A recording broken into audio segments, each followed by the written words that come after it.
The rain came in sideways that night, the kind that finds every gap in a coat and settles there cold and permanent. Reno in March has a particular cruelty to it. The desert does not warm the way people imagine deserts do. At night, especially in the early weeks of spring, the cold comes off the mountains to the west and moves across the flats and finds every person standing outside without shelter and reminds them exactly where they are and exactly how small they are against the land that surrounds this city on all sides. Imani Hayes was standing outside the Shell station on Route 7 at 9:40 in the evening, and she was counting. She had done the math 3 times already on the bus ride over, and she was doing it again now, because the math kept coming out the same, and she kept hoping it would change.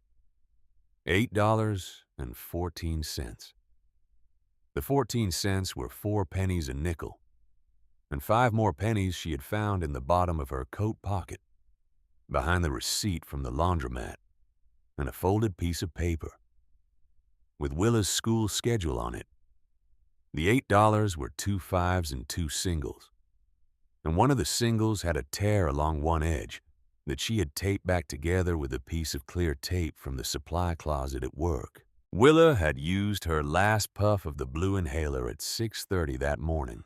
The refill at the pharmacy on 5th Street was $22 without insurance. Their insurance had lapsed 11 days ago when the laundromat cut Imani's hours from 38 to 26 per week, and she fell below the threshold for the employer plan. She had filled out the marketplace paperwork. The approval was pending. Pending meant nothing tonight when Willa was asleep in the apartment 2 miles east, with Mrs. Tatum from the 3rd floor sitting on the couch, watching television, and the inhaler on the nightstand was empty, and the weather was doing exactly what it was doing. $8.14. She could buy the aspirin and a bottle of water for Willa in the morning. She could buy a can of soup and crackers. She could put it toward the electric bill that was now 11 days past due, which would not pay the bill but would demonstrate intention, which sometimes bought another few days before the shutoff notice became a shutoff. She could not buy the inhaler. She stood under the overhang of the gas station and looked through the glass at the fluorescent light inside, at the clerk behind the counter, watching something on his phone at the rotating hot dog machine that had 3 hot dogs left in it from however many hours ago. The rain hit the concrete of the lot in steady sheets, and the sound of it against the metal overhang above her was the sound of someone emptying gravel from a great height. There was a notice taped to the inside of the glass door. She had seen notices like it before on telephone poles in the neighborhood and in the hallway of her building, and twice in the last month slid under the door of her apartment. This one was official city stationery, the heading in bold. City of Reno. Notice of intent. Eminent domain proceedings. East Side District Commercial Development. She did not go inside to read it closely.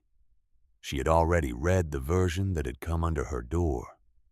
She knew what it said. She knew what 90 days meant, and she knew what relocation assistance of $400 meant when a 2-bedroom apartment in a safe school district in this city rented for $1,200 a month on the low end. She looked away from the notice.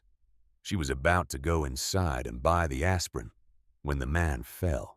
He was beside the motorcycle at the far end of the lot, a big Harley parked against the concrete barrier at the edge of the property, where the lot gave way to the shoulder of Route 7. He had come out of the station while Imani was standing under the overhang, and she had registered him the way you register large things in a dark parking lot at night. Not really looking, just noting. He was enormous the way some men are enormous in a way that seems structural rather than accidental. Like his bones had simply been drawn on a different scale than most people. He wore a black leather vest over a dark flannel shirt, and the vest had patches on it, and even across the distance of the parking lot.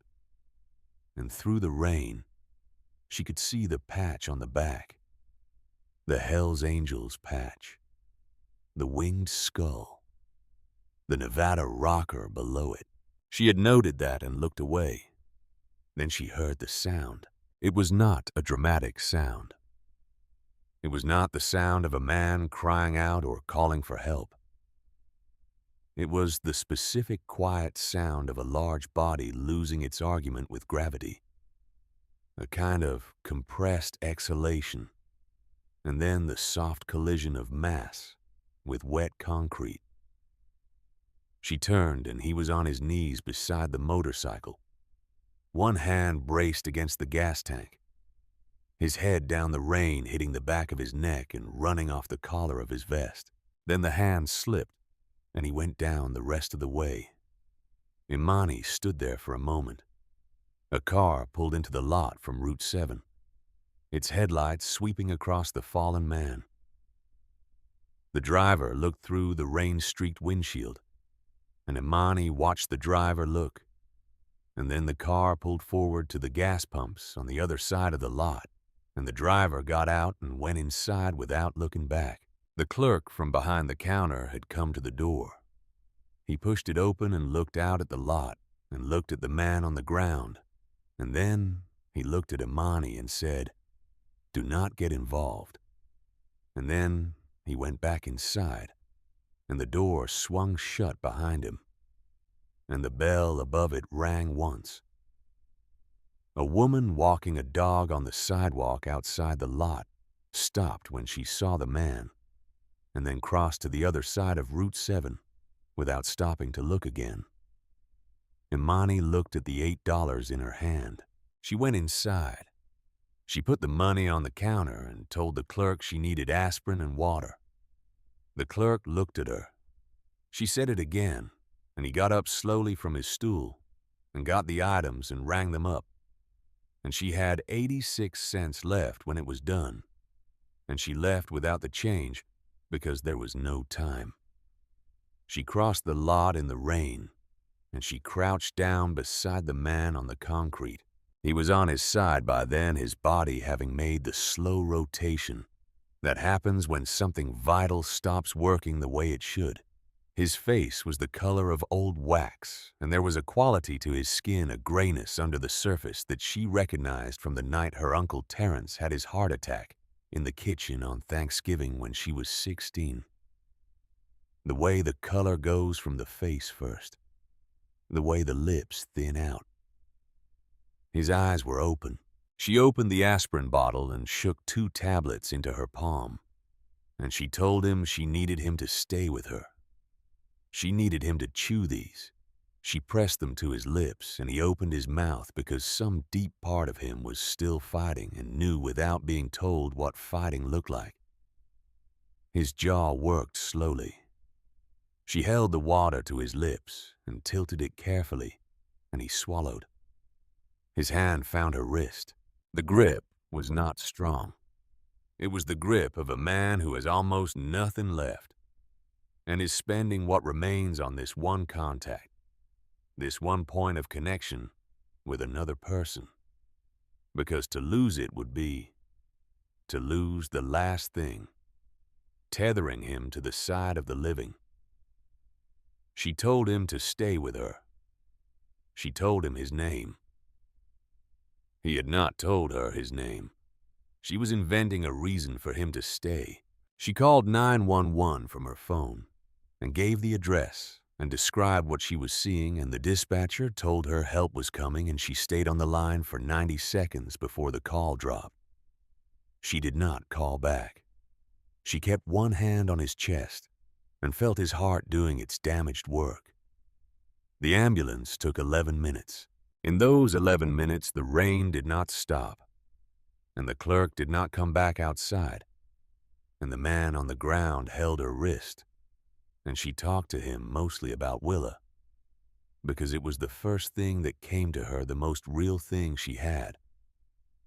And she told him her daughter's name, and she told him Willa was 8, and that she liked to draw pictures of horses which she had never seen in real life, and that she had a laugh that was too big for her body, and had been too big for her body since the day she was born. She talked to keep him in the room. She talked because silence felt like permission for him to leave. When the ambulance came, she stepped back and let the paramedics work. One of them looked at her after they had the man stabilized on the gurney, after they had the oxygen mask in place and the IV line started, and he told her what she had done had mattered. She nodded. She was looking at the man on the gurney and noticing for the first time now that the lights of the ambulance were on him properly. The details she had not registered in the dark. The gray that was threaded through his hair and his beard. The lines in his face, the kind that come from years of wind and sun. The tattoos that ran up both forearms, complicated and layered, the kind that accumulate over decades, rather than being planned all at once. And on the back of his right hand, in letters that had blurred slightly with age, the word that must have seemed like one kind of truth when he was young, and was now the kind of statement that only makes sense in retrospect. He was the most physically powerful-looking person she had ever seen, and he had almost died in a gas station parking lot in the rain, and she had been the only person who stopped. The ambulance was loading the gurney when the motorcycle came, a single bike coming fast from the east on Route 7, the headlight cutting the rain. It pulled into the lot, and the man riding it was off before the engine was fully quiet, moving toward the ambulance with the directness of someone who has already been given information and needs to confirm it in person. He was in his mid-40s, shorter than the man on the gurney by several inches, with a dark beard trimmed close, and the same style of leather vest, the same patches. He looked at the gurney. He looked at Imani. His expression moved through several things quickly. He asked her if she had helped him. She said yes. He stood there for a moment in the rain, looking at her the way people look at things they are trying to fully understand before they respond to them. Then he said that most people cross the street. He said this quietly and without drama, as a person states a fact they have confirmed many times over many years. She told him she just did what needed to be done. He introduced himself as Grady. He did not give his last name. He said the man on the gurney was Hank, and that Hank was going to want to thank her when he could. And he pressed a business card into her hand. Plain white. A phone number and a single image at the top, a small crown printed in black ink. He told her she would hear from him in a few days. Then he went with the ambulance. She stood in the lot with the empty aspirin bottle in her pocket and 86 cents and the business card, and walked 2 miles home in the rain because the last bus had already run. Willa was asleep when she got in, curled on the couch with her shoes still on, because she had insisted on waiting up for her mother, and had failed. Mrs. Tatum was in the armchair with the television low, and she raised her eyebrows at the state of Imani's coat and hair. And Imani told her it was raining and she was fine, and thanked her. And when Mrs. Tatum was gone, she stood in the kitchen in the quiet and looked at the business card on the counter. She put it in the drawer under the silverware tray. She did not think about it for the rest of that night, because there were other things to think about. She called the pharmacist and explained the situation, and the pharmacist told her she could call the prescribing physician in the morning and request samples. She wrote this on a notepad next to the stove. She looked at the eminent domain notice pinned to the refrigerator under a magnet shaped like the state of Nevada, and she read it again from the top, even though she already knew every word of it. 90 days, $400 relocation assistance. The city of Reno appreciated her cooperation. The city of Reno was committed to the development of all its communities. The city of Reno was developing an 800-unit mixed-use commercial and residential complex in the East Side District, that would bring significant economic opportunity to the region. She looked at the notice for a long time. She turned off the kitchen light. She picked Willa up from the couch the way she had been picking her up since she was small enough to carry without effort, although it was considerably more effort now. And she carried her to the bedroom and took her shoes off and pulled the blanket up and sat on the edge of the bed in the dark for a while, listening to her breathe.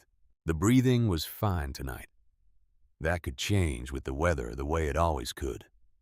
She had 86 cents. 3 days later, the text came.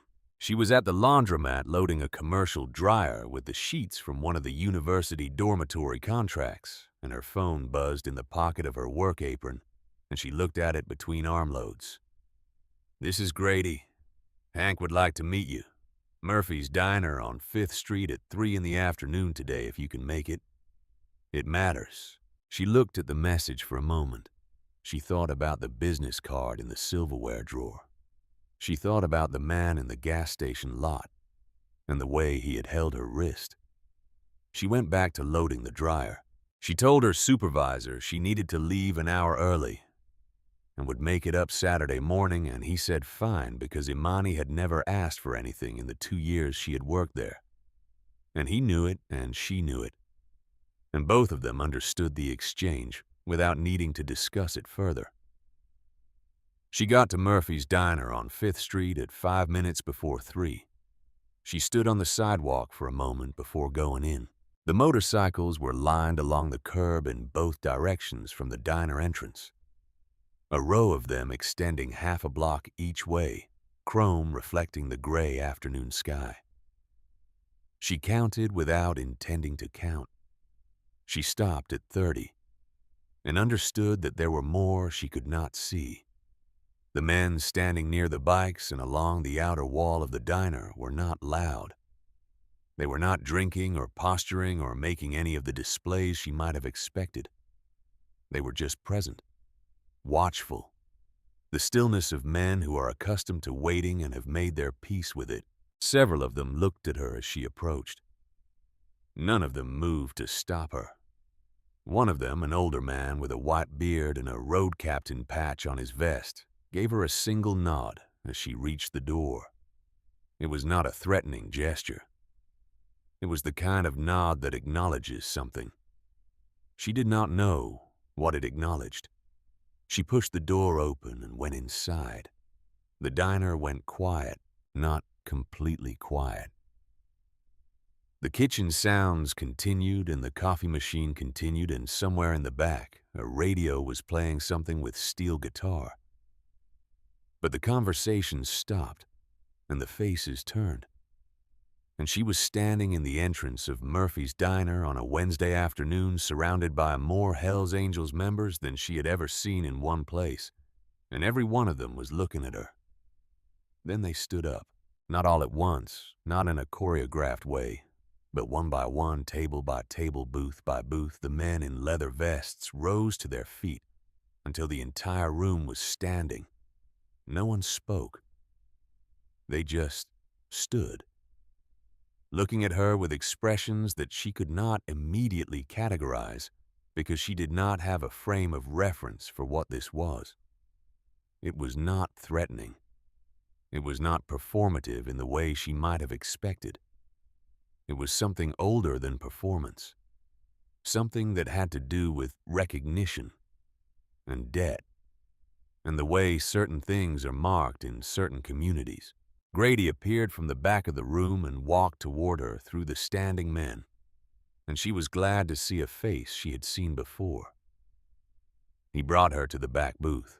Hank Dawson was sitting with both hands wrapped around a coffee mug, and he looked considerably better than the last time she had seen him, and also considerably different than she would have imagined a man who looked like him.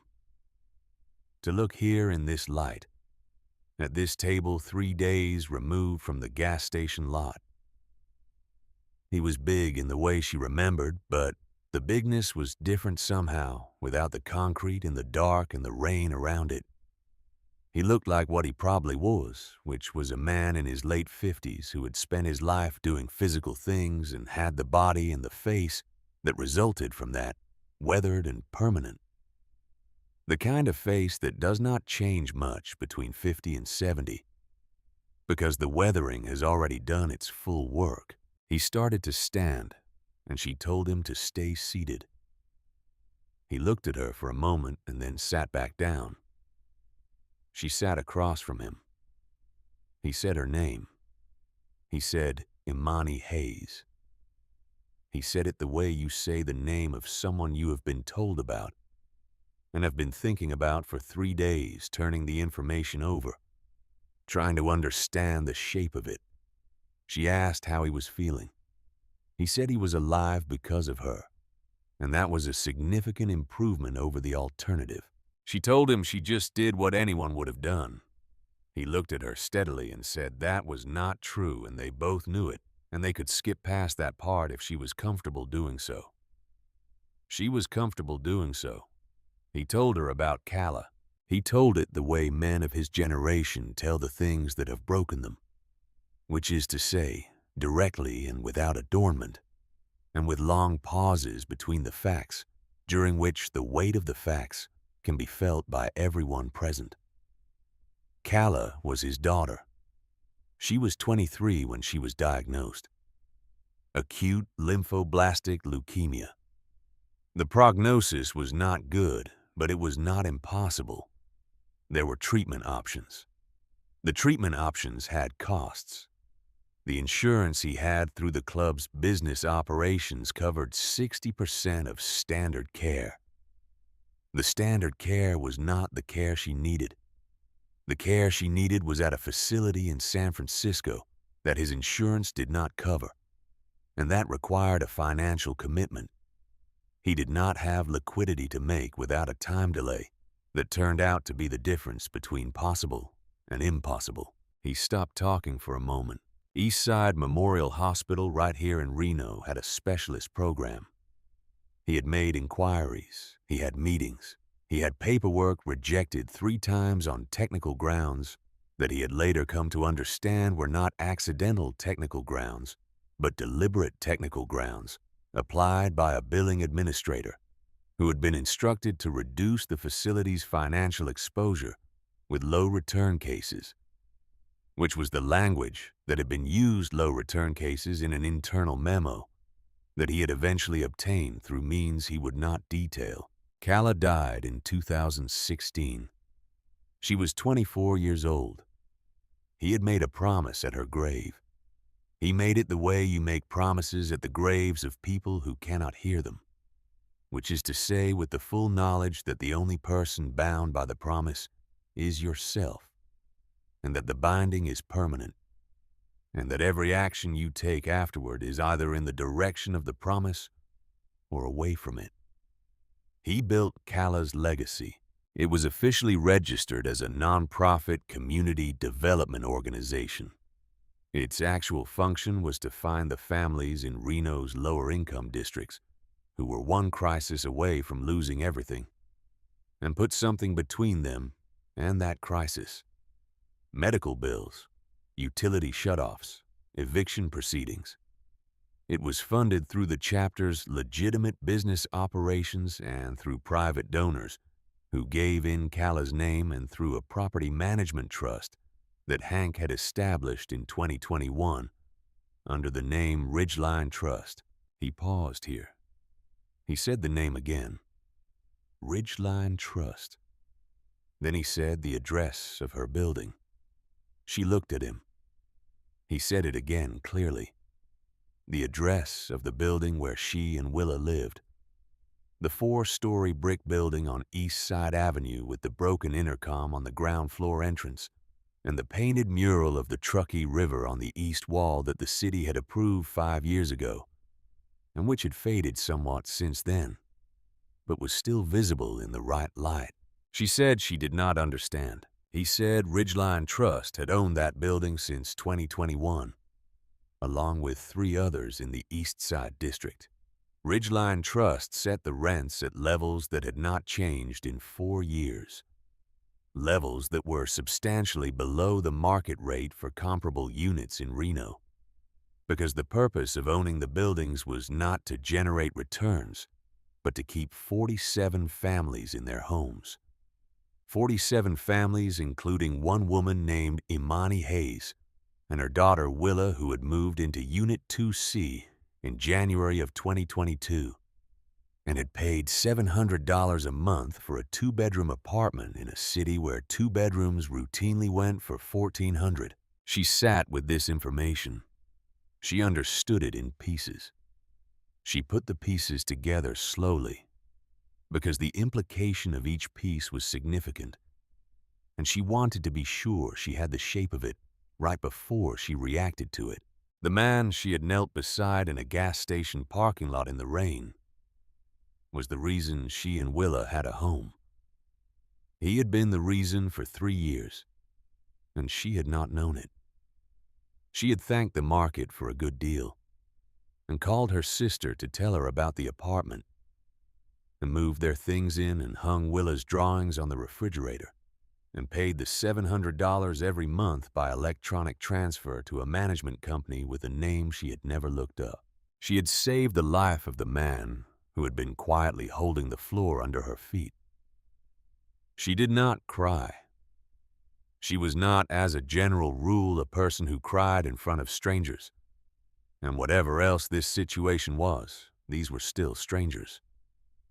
But something happened in her face because Hank looked at her with an expression that acknowledged it without requiring her to name it. She asked him why he was telling her this now. He reached into the inside pocket of his vest and produced a folded document and set it on the table between them. She recognized the heading before she picked it up. She had seen it on the telephone poles and on the door of the gas station and pinned to her own refrigerator. City of Reno. Notice of intent. Eminent domain proceedings. This version was different from the one she had received. This version was addressed to Ridgeline Trust. It listed not one property, but 4. Her building was the 3rd one on the list. The total displacement projection was listed at the bottom in a column marked Estimated Affected Residents. 211 people. She set the document down. He told her about Clark House. It was a community center currently under construction on a vacant lot adjacent to the Ridgeline Trust properties. It had been designed by a chapter member who had 30 years of commercial construction experience. It had been funded by Calla's legacy and a combination of private donations. Its purpose was to serve as a permanent facility for the kind of support services that Calla's legacy had been providing, informally job training, medical navigation, childcare resources, legal aid. It was also, and this was the part that mattered most in the context of the document on the table between them, structured as a community land trust, which created a legal framework that complicated, though did not prevent, the city's ability to proceed with the eminent domain action. Clark House, if completed and properly registered, bought time.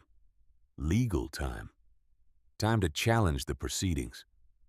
Time to find the flaws in the city's methodology. Time to make the case in court that the public benefit justification for seizing these specific properties from these specific families was not what it claimed to be.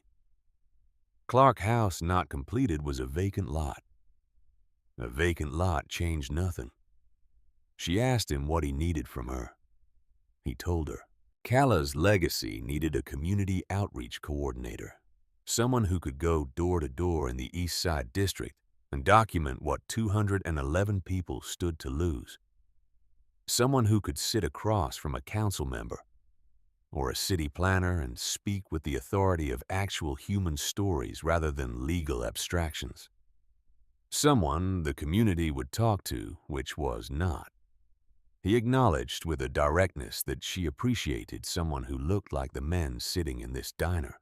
The position paid $52,000 annually.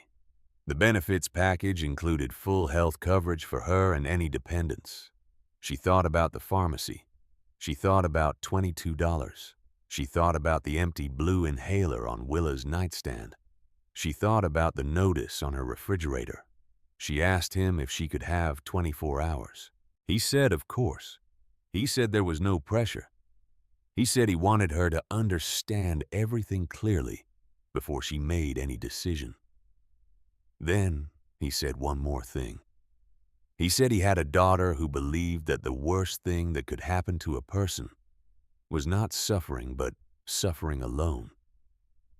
He said Calla had written that down once in a letter. He said he had found ways to keep believing it even after she was gone. Imani picked up the document and folded it along its original creases and put it in her coat pocket and slid out of the booth and stood up. The room was still full of men, and they all watched her stand, and she looked at Grady, and she looked at Hank, and she said she would take the job. She did not need 24 hours. She had needed the information, and she had it. And the decision that followed the information was not complicated. It was only frightening, which was a different thing from complicated. And she had made frightening decisions before and survived them. Hank nodded once slowly. She shook his hand across the table.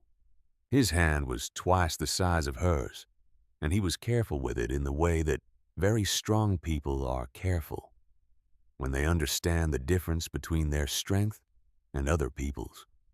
The grip was firm and brief and respectful. She walked out through the standing men and out the door of Murphy's Diner onto 5th Street.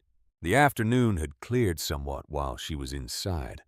The gray had broken up and there was actual sunlight coming through in places, the kind of late afternoon Nevada sunlight that is golden and slightly unreal, that makes the most ordinary surfaces look briefly significant. She stood on the sidewalk and breathed. She thought about Calla Dawson dying at 24. In a city where a hospital had looked at her paperwork and made a calculation. She thought about 211 people in 90 days. She thought about Willa's inhaler and the drawer where she kept the business card and the $700 rent that she had never once thought to question, because a good deal when you have spent your life working for less than you deserve feels like the natural order of things finally correcting itself. It had not been the natural order of things correcting itself. It had been a man who lost his daughter making a promise at a grave.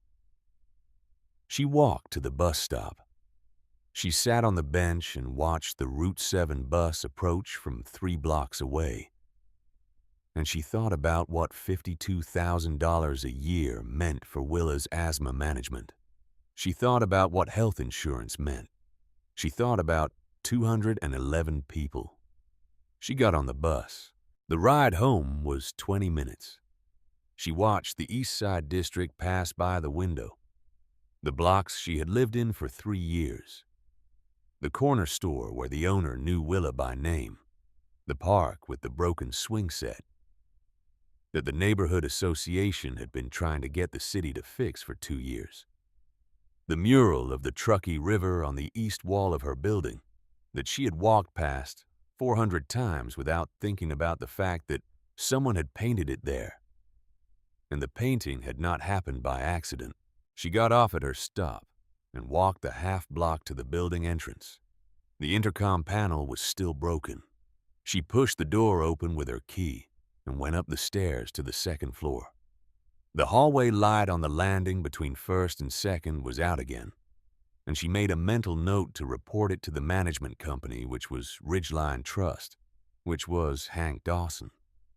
And the strangeness of that particular loop stopped her on the landing for a moment before she kept going. She reached her door. She put her key in the lock and turned it and pushed the door open. Willa was at the kitchen table with her homework spread out, and she looked up and smiled when her mother came in. The smile that was too big for her face, and had been too big for her face since infancy. The smile that Imani had decided years ago was the most reliable evidence of good in the world she had personally encountered. She asked about her day. She asked about the homework. She sat down at the table and helped with a subtraction problem that Willa had the right answer to, but had set up incorrectly, and she explained why the setup mattered as much as the answer. And Willa accepted this critique with the particular grace of a child who is genuinely interested in being correct, rather than just appearing correct. They made dinner together. Canned tomato soup and grilled cheese on the stove, the way they did on cold evenings. The way they had been doing since Willa was 4, and had decided that she was old enough to be in charge of the cheese. After dinner, Willa drew at the table, while Imani sat across from her and thought about everything she needed to do tomorrow. She needed to contact the prescribing physician about the inhaler samples. She needed to call Grady about starting paperwork for the new position. She needed to look up everything she could find about eminent domain proceedings in the state of Nevada, and everything she could find about community land trusts, and everything she could find about what a 200-person petition meant to a city council hearing. She also needed to call her sister. She needed to do a lot of things. She watched Willa draw. Willa was drawing horses again the way she always drew horses running across a field that existed only in her imagination, because she had never seen a real field, and had certainly never seen a real horse. And yet, she drew them with a specificity and a confidence that suggested she knew something about them, that art classes had not taught her and life had not provided the opportunity to confirm. Imani thought about Calla Dawson. She thought about a woman she had never met, who had written down the belief that the worst thing was not suffering, but suffering alone. She thought about what kind of person writes that down when they are the one who is suffering. She thought about what kind of father builds something in the name of that belief for 9 years after his daughter is gone. She was still thinking about it when she told Willa it was time to get ready for bed. Willa gathered her drawings and stacked them carefully and went to brush her teeth. Imani stood at the kitchen counter and looked at the eminent domain notice on the refrigerator one more time. She looked at the numbers. She looked at the 90 days. She thought, this is the problem, and I have just been handed something that might be able to address it. And that combination of circumstances is not something you walk away from. She turned off the kitchen light. She went to check that the window in the living room was latched properly, because the weather had been unstable, and Willa's chest was always worse in the damp cold. The window was latched. She checked it twice, because twice was more certain than once, and in her experience, certain things were worth the extra moment. She was turning away from the window when she saw the envelope. It was on the floor just inside the front door, visible only because the light from the hallway under the door was enough to catch the pale rectangle of it against the dark floor. Someone had pushed it through the gap at the bottom of the door. There was no name on the outside, no return address, no markings of any kind. She picked it up and opened it at the kitchen counter with the light on. Inside was a photograph. It was a color photograph printed on plain paper, the kind of printing you do on a home printer from a digital image. The image showed a girl in a red coat standing on a sidewalk in front of what appeared to be a school mid-stride backpack on her shoulders, looking down at the ground. The girl's face was not clearly visible because of the angle and the movement, but the red coat was the coat Willa wore. The backpack with the yellow star patch sewn on the front strap was Willa's backpack. The school in the background was Willa's school. This photograph had been taken this morning. Beneath the photograph, on the same piece of plain paper, written by hand in black pen, were 2 lines of text. The first line said, "She needs her medicine every morning." The second line said, "Think carefully before you choose your side." Imani stood at the kitchen counter for a long time. She did not move. She looked at the photograph, and she looked at the words, and she stood very still.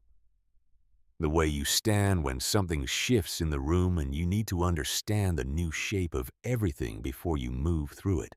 Then she went and checked the lock on the front door. She went and checked the window again. She went and stood in the door of the bedroom and listened to Willa breathing in the dark. The regular, steady breathing of a child deep in sleep. The breathing that cost $22 to protect and was worth every impossible calculation she had ever had to make. She went back to the kitchen. She put the photograph and the note in the envelope and put the envelope in the back of the silverware drawer behind the business card with the Crown logo. She stood at the counter for another moment. She had taken the job tonight before she understood all of the reasons she would need to hold on to it. Now she understood some of those reasons better. She thought about what Hank had said about Calla. She thought about the hospital and the billing administrator and the language that had been used. Low return cases. She thought about what kind of person sends a photograph of an 8-year-old girl to her mother and writes about medicine in the dark of an apartment building hallway. She thought about what kind of person she was. She was the kind of person who had $8 in a gas station parking lot in the rain and used it anyway. She turned off the kitchen light for the second time that night. She went to bed. She did not sleep well, but she slept, which was enough. In the morning, she would make phone calls. In the morning, she would begin. In the morning, there was Willa, and there was the inhaler, and there was the enormous, frightening, necessary work of standing between 211 people, and the machinery that had decided their homes were less important than a return on investment. In the morning, she would find out what she was made of. Tonight, she slept. The first week, she knocked on 43 doors. Not all of them opened. Some opened a crack, and then closed again when she explained who she was working with, because the name Calla's Legacy meant nothing yet to most people in the East Side District, and the connection to the Hells Angels meant something specific that decades of news coverage had made difficult to see past. She understood this. She did not argue with closed doors. She left a handwritten note on a card with her phone number and a single sentence explaining what the eminent domain notice meant for their lease, and she moved to the next door.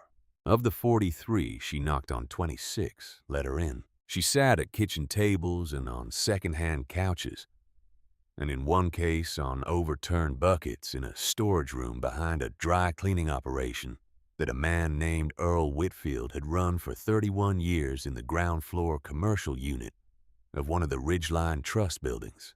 She listened. She took notes in a yellow legal pad she had bought from the dollar store on Sinclair Avenue. She wrote down names and years and the particular details that made each story distinct and human, and impossible to reduce to a line item in a city development report. Earl Whitfield had 2 employees, both of whom had worked for him for over a decade. His lease was month to month and had been since the previous owner before Ridgeline Trust bought the building, and the eminent domain action would end it with $400 and 90 days' notice, regardless of 31 years of continuous operation. A woman named Deborah Oakes on the 3rd floor of Imani's own building had lived there for 7 years. She was 64. She had a fixed income and a back condition that required her to live in a building with an elevator, and the $400 relocation assistance would not get her through the first month of rent at any comparable unit in Reno with an elevator. And she had already called 3 property management companies to confirm this.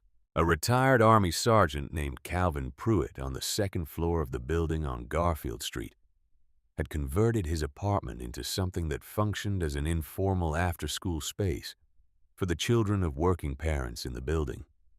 12 children came there, between 3 and 6 in the afternoon on school days. He charged nothing. He had done this for 5 years because it needed to be done, and he was there to do it. These were the stories. Imani wrote them all down. She went home each evening and typed them up on the laptop that Grady had arranged for her through the Cala's legacy office, a second-hand machine that worked well enough for documents and correspondence. She filed each story by name and address and cross-referenced them to the city's own displacement projection, which listed affected residents as a number rather than as people, because that was how these things had to be listed to remain manageable for the people doing the listing. She made the number into people. She was good at this in a way she had not anticipated being good at it. And after the first week, she understood why.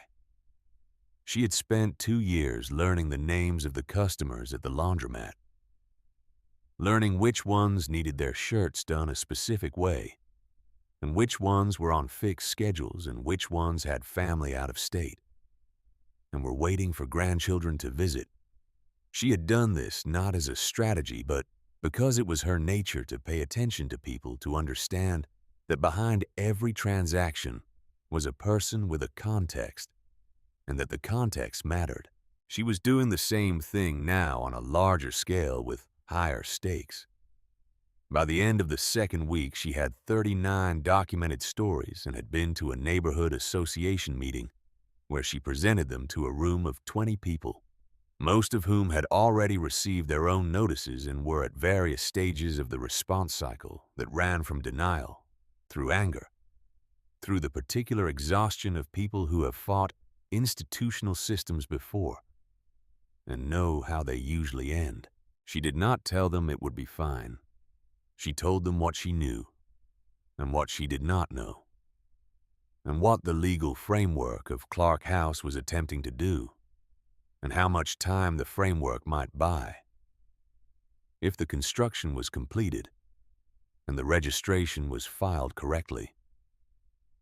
She told them the truth in the plainest language she could find, which was the only kind of language she had ever been comfortable with. After the meeting, a woman named Patricia Suggs, who was 72 and had a voice like a school principal, and had clearly been a school principal, told Imani that she was the first person from any organization, official or otherwise, who had come to that room and talked to them like they were adults. Imani thanked her and gave her a card. She was walking home from that meeting 12 blocks in the cold because she had missed the last bus when she thought about the hospital. She had been thinking about Calla Dawson in a way that was separate from the job, separate from the eminent domain proceedings, separate from Clark House and the legal maneuvering and the documentation.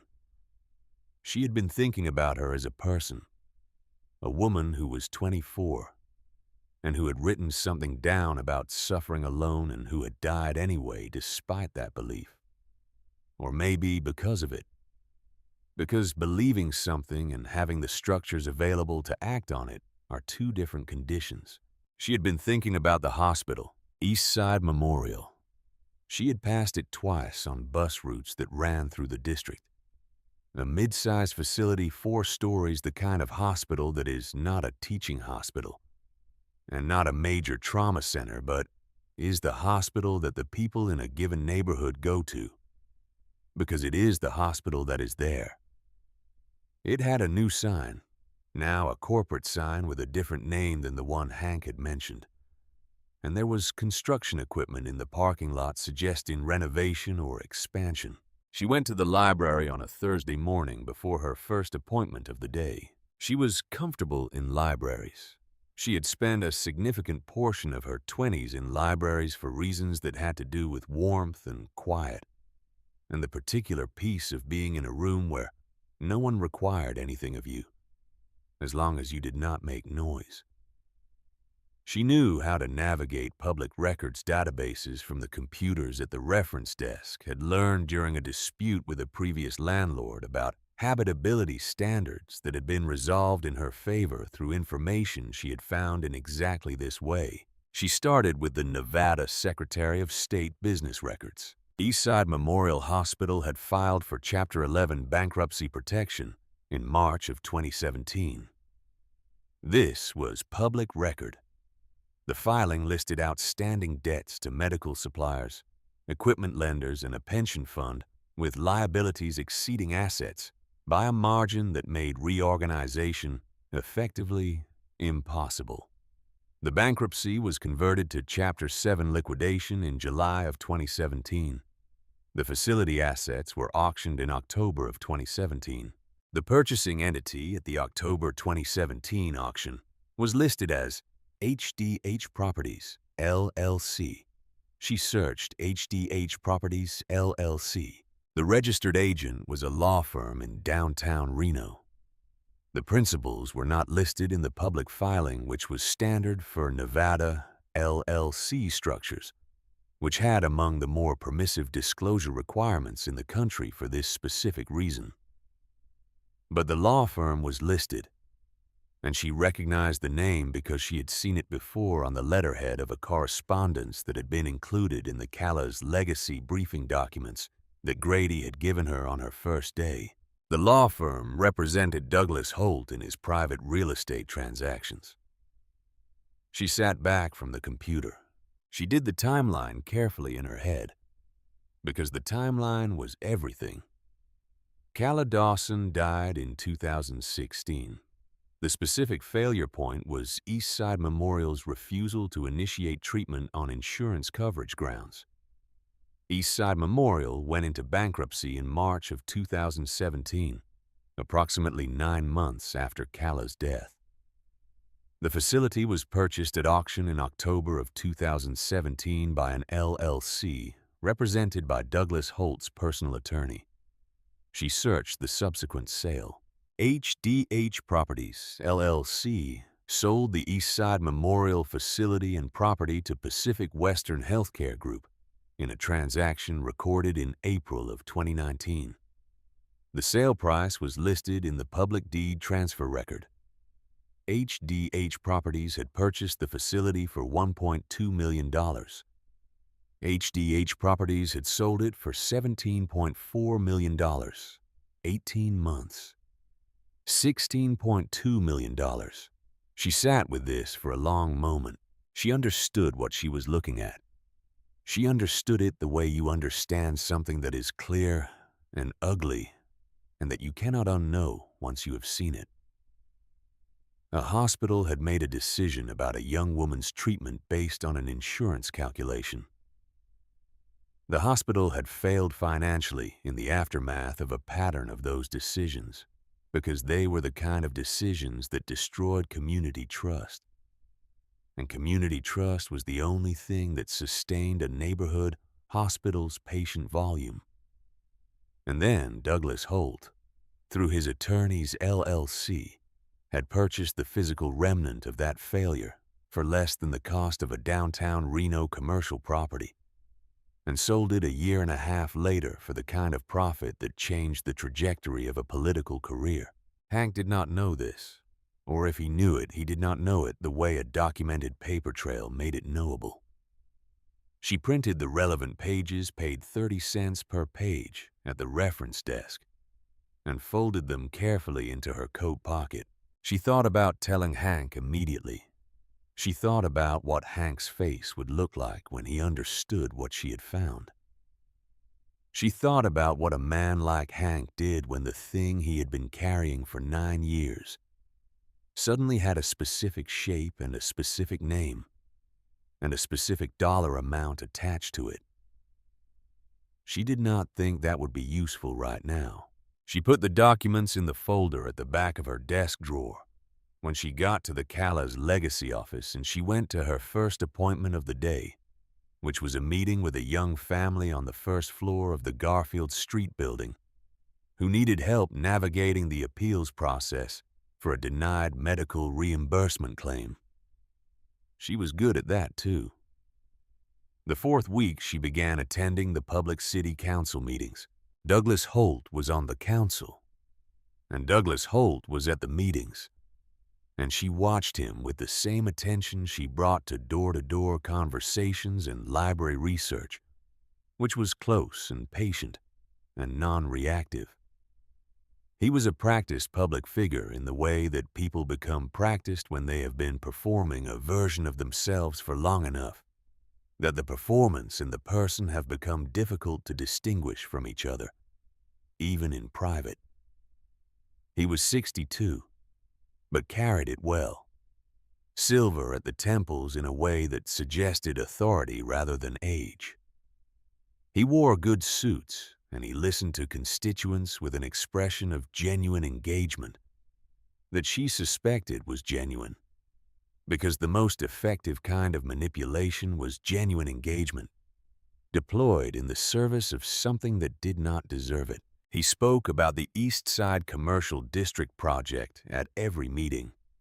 He spoke about it in the language of community benefit, which was the correct language to use because it required anyone who opposed it to appear to be opposing community benefit, which was a difficult position from which to argue. 800 new jobs, mixed-income housing units, green space, a medical clinic with sliding scale fees. He never mentioned the 211 people whose homes were on the other side of that equation. Imani started submitting public comment cards. She was allocated 3 minutes, which was the standard public comment period. She used each minute with the precision of someone who had learned to make $8 accomplish what $20 needed to accomplish. She named specific people. She gave specific numbers that were different from the city's numbers because her numbers were derived from actual conversations rather than projections. She asked specific questions about the relocation assistance calculation methodology and the timeline for the mixed-income housing units, and the definition of mixed income being used for the purposes of this specific project. Holt listened to her public comments with his genuine engagement face. After the third meeting, he approached her in the hallway outside the council chambers. He was pleasant. He told her he appreciated her advocacy and that community input was important to the process. He gave her his card, though she already had his public contact information. He said his door was always open. She thanked him and kept his card. She was coming out of the library on a Tuesday morning in the 5th week when she saw Agnes Pruitt. Agnes lived in the apartment directly across the hall from Imani had lived there for 12 years and was the kind of neighbor whose presence was registered primarily through sound and peripheral vision. The sound of her television in the evenings. The peripheral vision of her crossing the hall to the shared laundry room on Sunday mornings. She was 68 and lived alone and had a small dog named Biscuit, who sometimes scratched at Imani's door in confusion about which apartment contained dog treats. She saw Agnes because Agnes was across the street from the Callas Legacy office, standing in the partial concealment of a utility pole, which was not concealment sufficient to prevent recognition at a distance of 40 feet by someone who saw her face every few days in a building hallway. Agnes had her phone out. She was pointing it at the front entrance of the Callas Legacy office. As Imani watched a chapter member came out the front door, Agnes took a photograph. The chapter member got on his motorcycle and rode away. Agnes sent something from her phone. Then she looked up and saw Imani across the street, and for a moment neither of them moved. Imani crossed the street. Agnes did not run. She was 68 and had a bad hip, and Imani thought she also did not run because something in her had perhaps been waiting for exactly this for the thing she was doing to be seen. Because being seen was the only way out of doing it. They walked to the building. They went up the stairs to the 2nd floor. They went into Agnes's apartment because Imani indicated that was where they were going, and Agnes indicated no objection. Agnes sat in her chair by the window. Biscuit came and sniffed Imani's shoes and went to his bed. Imani asked her directly what she was doing. Agnes did not pretend she had not been doing it. That was the first thing that surprised Imani. There was no elaborate explanation, no cover story, no performance of innocence. Agnes looked at her hands in her lap and told her, $400 a month since January. She reported on the movements of chapter members in and out of the Kala's legacy office and occasionally on the movements of Imani herself. She sent photographs and brief text descriptions to a number she had been given by a man who had come to her door and identified himself as working for a community safety organization, and explained that the Hells Angels were planning to use the nonprofit structure to launder proceeds from illegal operations. She had believed him because she had wanted to believe him. She said, because it was easier to believe that than to believe she was helping someone take other people's homes away. Imani asked her how long she had known what she was actually helping with. Agnes said she had known for 3 weeks. She had begun to understand after the second city council meeting when she had gone because Deborah Oakes from the 3rd floor had asked her to come. And she had watched Imani speak for 3 minutes about Deborah and about Calvin Pruitt and about Earl Whitfield and about what 90 days and $400 meant when you were 64, with a bad back and a fixed income. And she had understood sitting in that room that the organization she was helping surveil was not the organization she had been told it was. She had kept reporting anyway because she did not know how to stop. Without consequences she could not predict.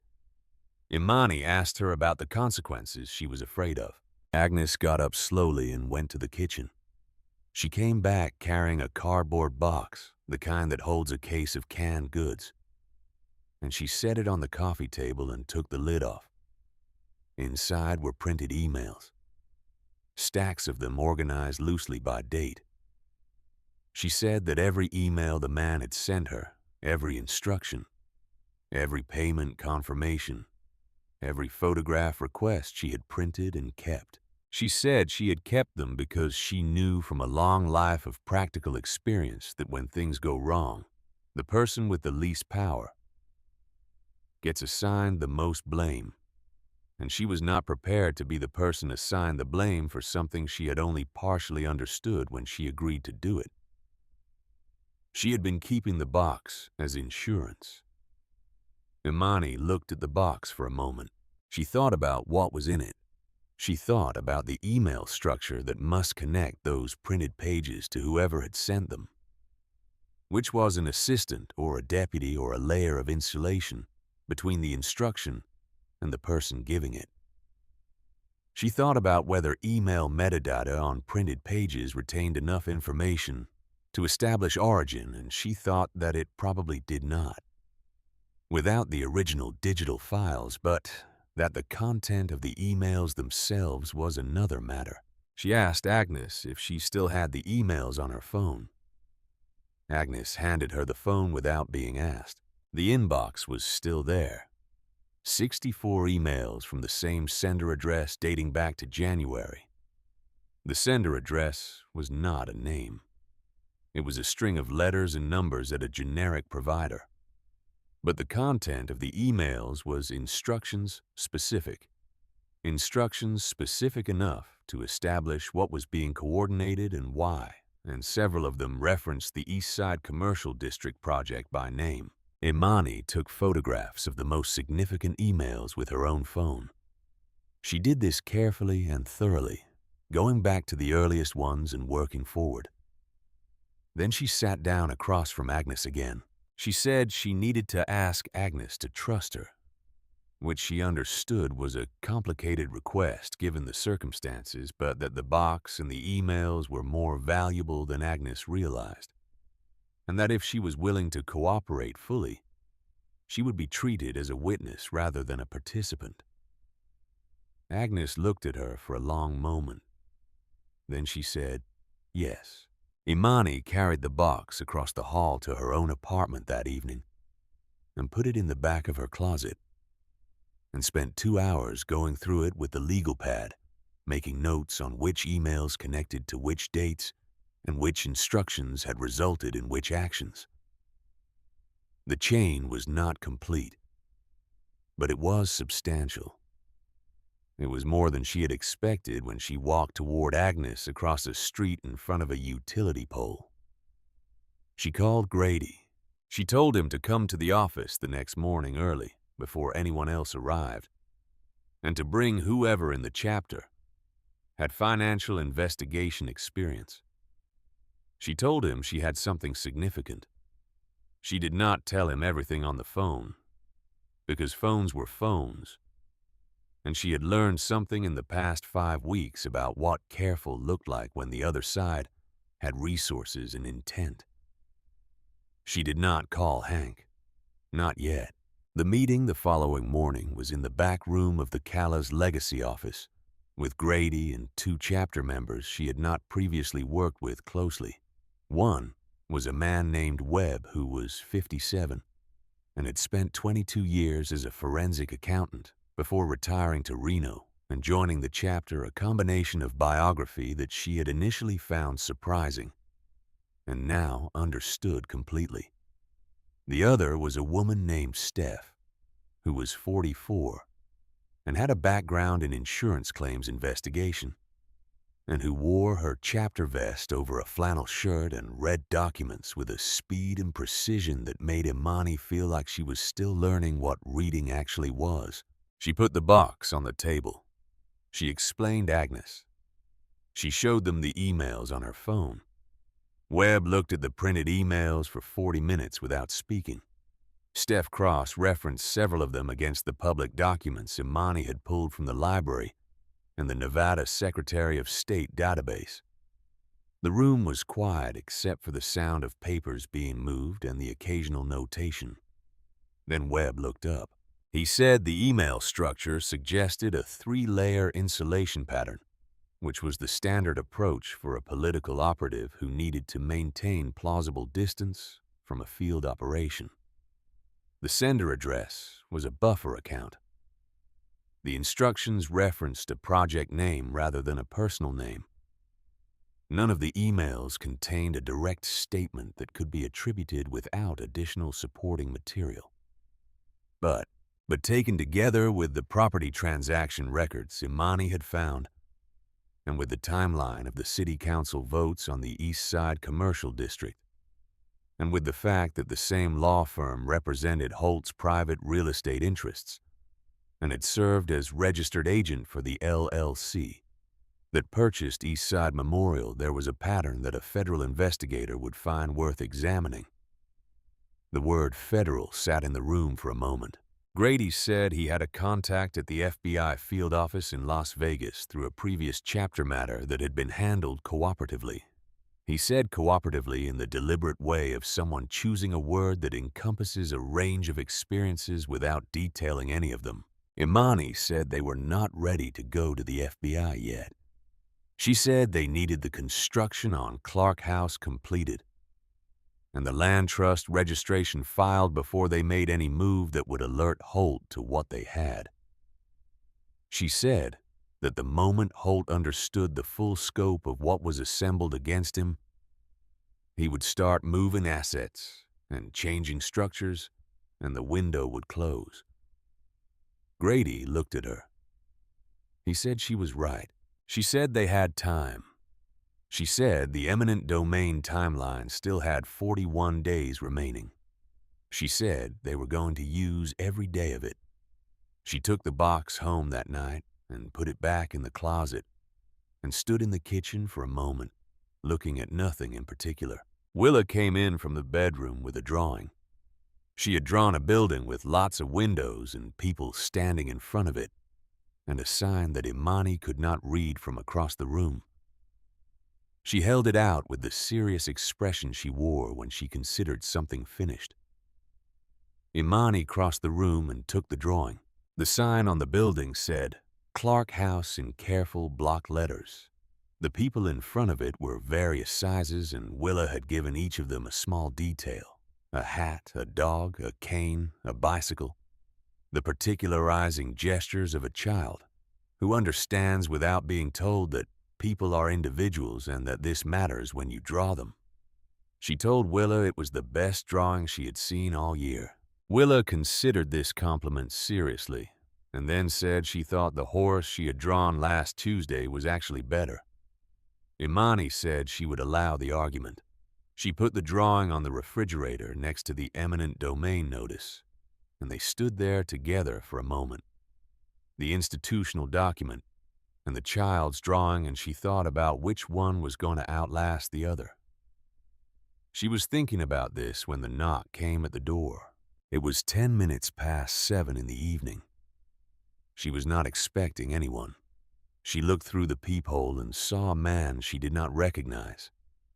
He was in his 50s, heavy-set, wearing a dark jacket that was not a work jacket or a casual jacket, but the kind of jacket that suggested a professional role of some kind. The kind of jacket that looked like it required an inside pocket. She told Willa to go to the bedroom and do her reading. Willa, who was more attuned to the texture of her mother's voice than to the content of her instructions, went without asking questions. Imani opened the door but kept the chain on. The man introduced himself with a first name she would not be able to confirm later, and said he represented an organization working to ensure the Eastside District development proceeded in a way that was beneficial for all community members. He said he understood she had concerns about the relocation process, and that there were options available that had not yet been formally presented to her. She asked him what options. He detailed them without apparent discomfort. A 2-bedroom apartment in the Midtown District, move-in ready first and last month paid. A position with the city's Community Services Department at $38,000 annually, full benefits. And a 12-month prescription fulfillment arrangement for any medications required by her household. He said the arrangement required her to step back from her current role with Kala's legacy and to communicate to the organization's leadership that she would not be continuing her community outreach work or her attendance at city council meetings. She looked at him through the chain gap. He was not threatening her. He was making an offer in the practiced tone of someone who had made this kind of offer before and found it effective because it was a good offer for a woman in her position, because whoever had assembled it had done so with real knowledge of her specific pressures. The apartment address he had mentioned was in a school district considerably better than the one Willa was in.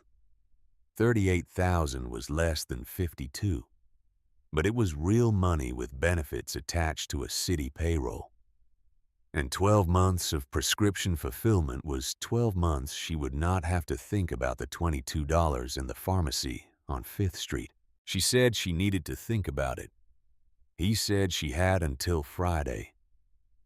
He said he hoped she would make the decision that was right for her family. He left. She stood at the door for a moment after she heard the elevator. Then she went to the kitchen and stood at the counter and looked at the drawing on the refrigerator and the notice beside it. She thought about the offer with the full seriousness it deserved.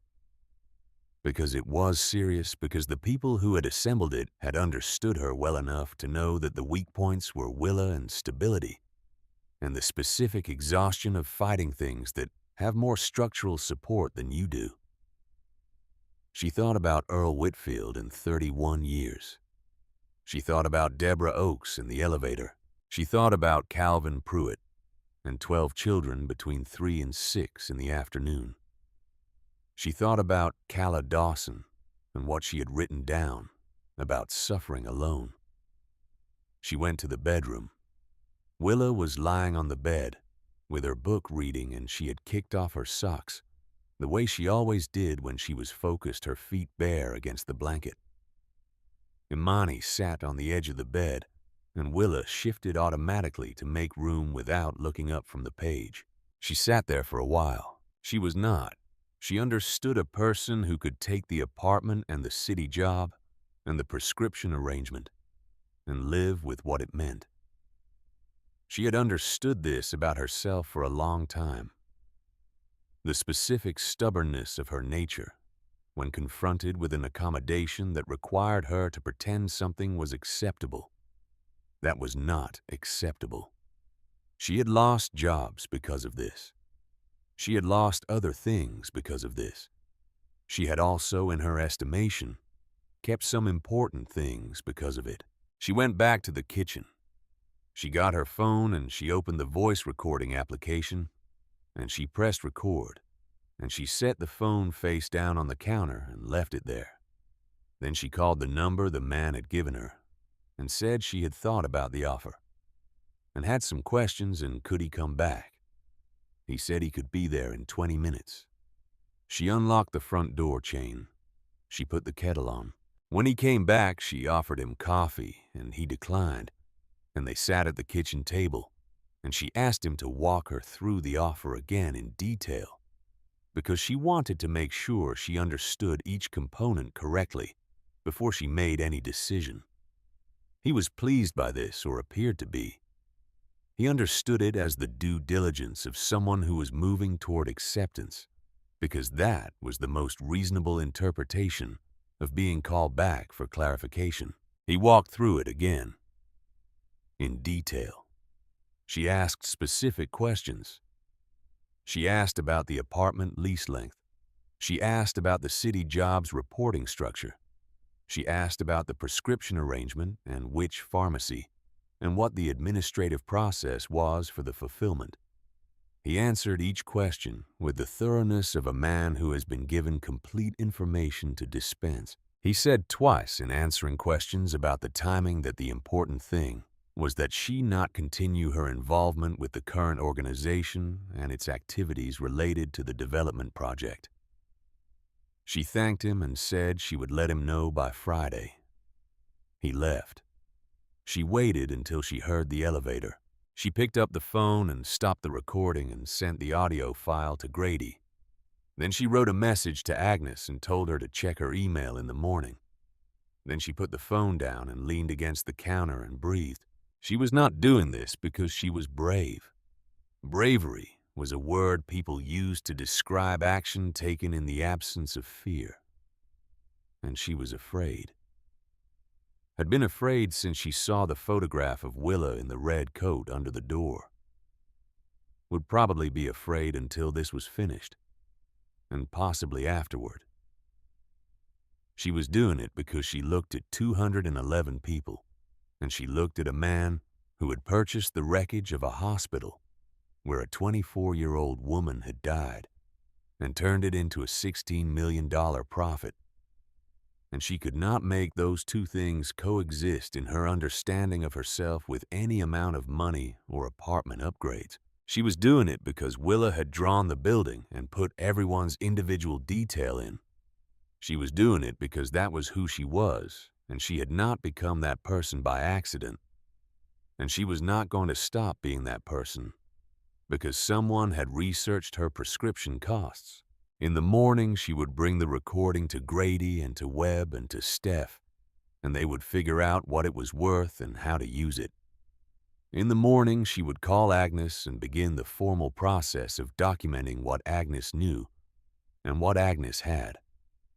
In the morning, there were 40 things to do. The kettle was boiling. She had put it on for a man who had declined coffee, and she let it boil because the sound of it was ordinary. And ordinary was what the room needed right now. She made herself tea instead. She sat at the kitchen table where she had sat across from a man who had offered her a way out, and through which she had instead built a door in. She drank her tea. 3 days later, the city council voted 5-2 to suspend the building permit for Clark House on the grounds of a zoning compliance review that had been filed by a third-party organization whose name did not appear in any public database she could find in 4 hours of searching. The suspension was immediate. The construction site went quiet. The crew that had been putting up framing on the east wall arrived at 7 in the morning and were turned away by a city inspector who had the paperwork. Hank called her. His voice was controlled in the way that very large amounts of contained pressure can produce a kind of stillness that sounds like calm, but is not calm at all. He told her about the suspension. He told her what it meant for the timeline. He told her that without Clark House completed, and registered the legal buffer the land trust was supposed to create did not exist. And without that buffer, the eminent domain proceedings would proceed on the original timeline. 38 days. She told him what she had. She told him carefully and completely, beginning with the library and the bankruptcy records, and ending with the recording from the previous evening. She listened to the quality of his silence while she spoke, and she understood from that silence that she had been right not to tell him about the East Side Memorial transaction earlier. Because the silence now had a particular quality that required time to pass through before it resolved into something usable. She told him that what she needed from him was coordination, not action. She told him that the recording and the documents and what Agnes had could be assembled into something significant, but that the moment Holt understood what existed, things would start disappearing. She told him she needed the chapter's resources, and she needed them pointed at building rather than confronting. There was a long pause. Then Hank said she was right. She had been hearing that more often than she expected from the people around her, and she still was not entirely accustomed to it.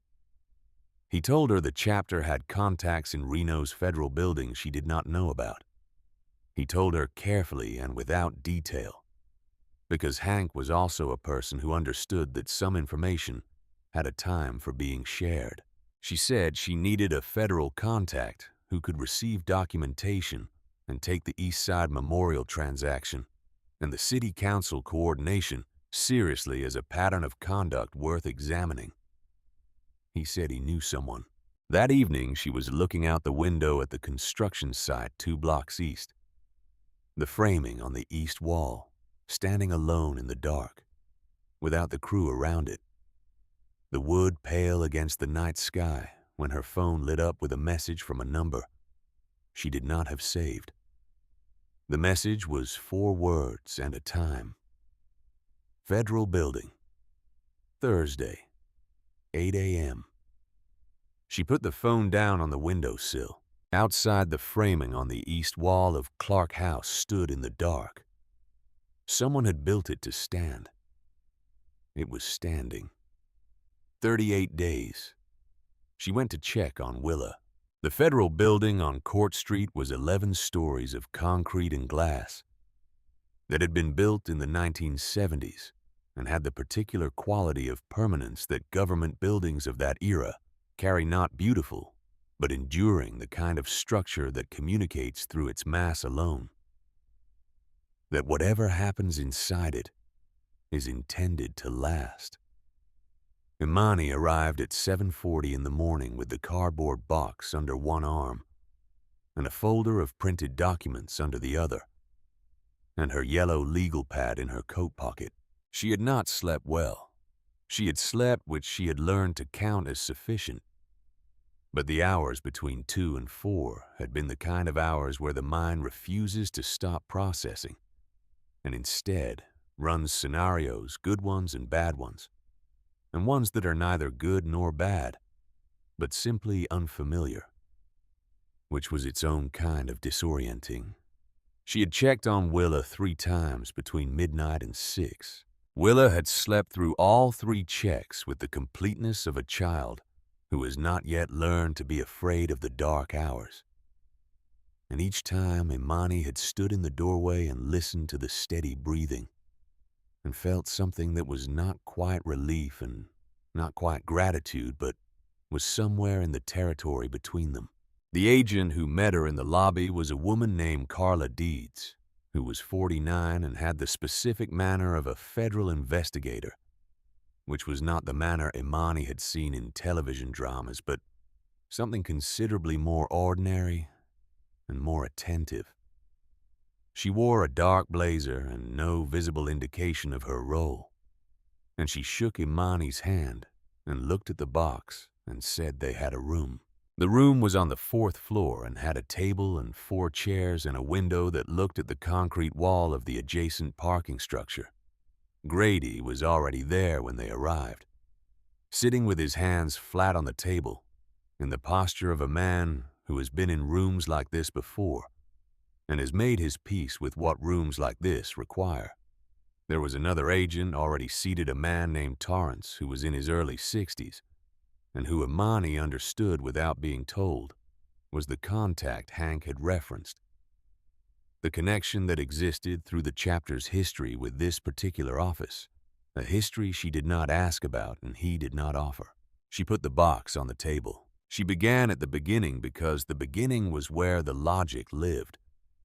She laid it out in the order she had assembled it, which was the order that made the connections visible, starting with the eminent domain notices and the Ridgeline Trust properties, and moving through the Eastside Memorial bankruptcy and the HDH Properties, LLC purchase, and the sale to Pacific Western Healthcare Group.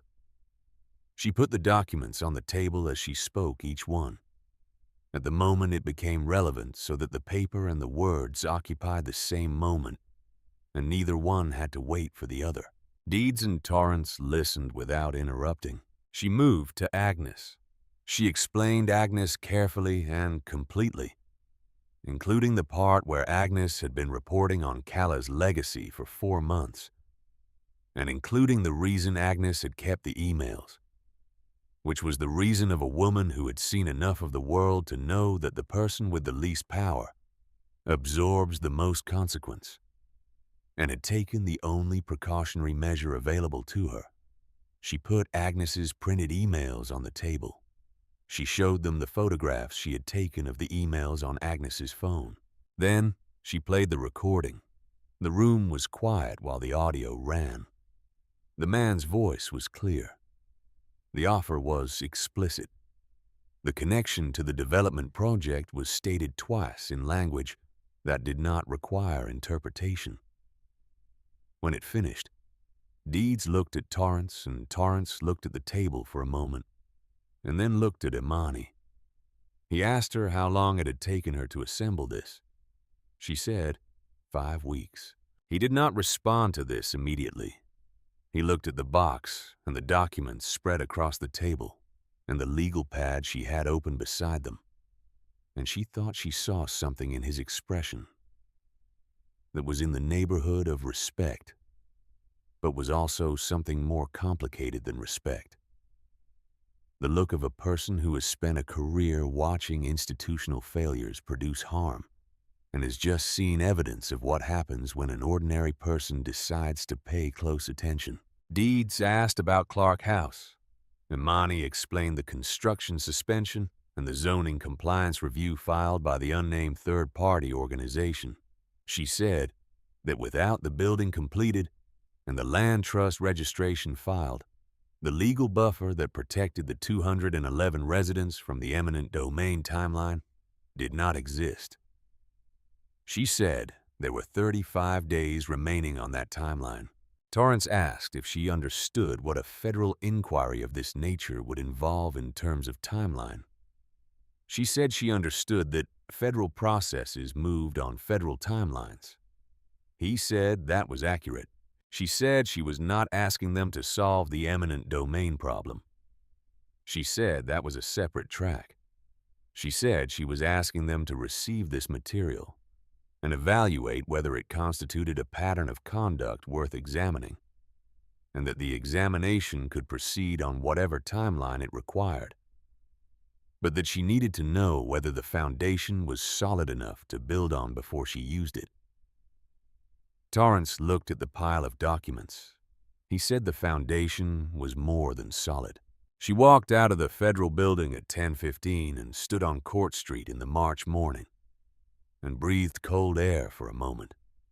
Grady came out behind her and stood beside her, and neither of them spoke for a moment. Then he said she had done something in that room that he had watched a lot of people try to do and fail at, which was to present a complicated thing simply without losing any of the complication. She said she had just told the truth in the order the truth happened. He said that was harder than it sounded. She said she knew. She went to the Calla's legacy office. She sat at her desk and looked at the yellow legal pad and the folder of documents she had kept copies of.